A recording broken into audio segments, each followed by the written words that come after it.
Hello, I'm Rick Ercolano, and I'm going to be covering some of the more expensive waters, what I call the designer waters. So our first one, of course, we're going to use is our star of the show, the Kangen water. I'm going to put that in this first glass. This is Evian, and Evian spelled backwards I like to call as naive water. And we've got Pellegrino next. And then we have Essentia 9.5 water. This is induced with minerals to give it a 9.5 pH. Ours is done with electricity. Then we have our Fiji water. And next is our Smart water, which is now owned by Coca-Cola, which leads you to believe if you drink this, you're smart, or maybe you'll become smart. We'll see about that. And then we have our Perrier.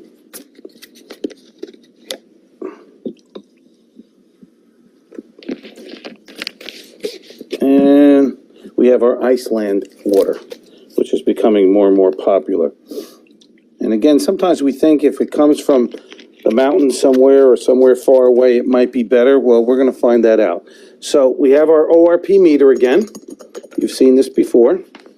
So if we go to our Kangen water first, you can see, I'm going to squeeze around these big bottles. Let me do it this way. How about we go over here? Okay. So you can see your Kangen water is at minus close to almost 800, probably reach 800. All right, let's see what Evian does.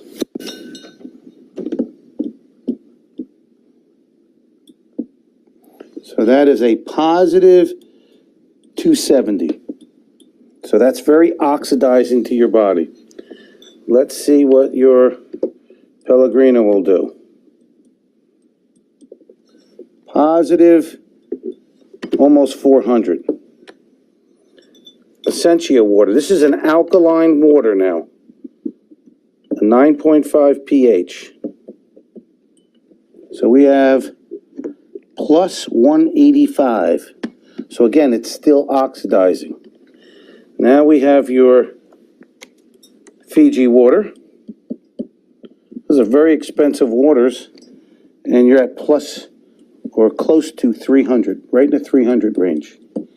Now we have Smart water. Let's see how smart it is.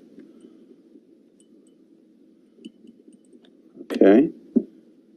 That is plus 327. Then we have our Perrier, carbonated, and that is well over 300. Well over 300, right? 360. And then we have our Iceland water. And that Iceland water is 240 and climbing, 250, 260, 270. So these waters, just because they're expensive, doesn't mean that they're actually good for you and that they'll help you. Now, the other part of the test that we did earlier, get that out of our way, was the pH drops. So let's see what happens with the pH drops. So we're going to put about 5 drops in each one. We'll just make sure we get close, and I'll go back and stir them. And we want to just see what the pH is in all of these. Now, if you put minerals in it, it'll stay with a high pH for a long, long time. Ours is done with electricity, so it'll have a shorter shelf life, and you can never become over toxic with too much pH when you're using Kangen water. So look at your Evian. Look at your Pellegrino, highly acidic. Your 9.5 is going to show alkaline because they're putting the minerals in. Your Fiji water, we're not sure what they're putting in that. Smart water, which is vapor distilled water. Look at your Perrier, and look at your Iceland water. So as we did before, you can see we're the only one that's true purple, true alkaline. And if we go back and do this again, if we can't turn it really purple like ours, then there's usually something in that water. Look at this. Wow, just beat us right up.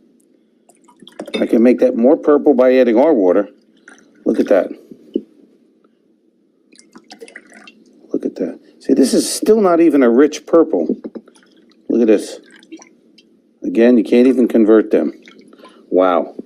So what happens if you start consuming something like Perrier?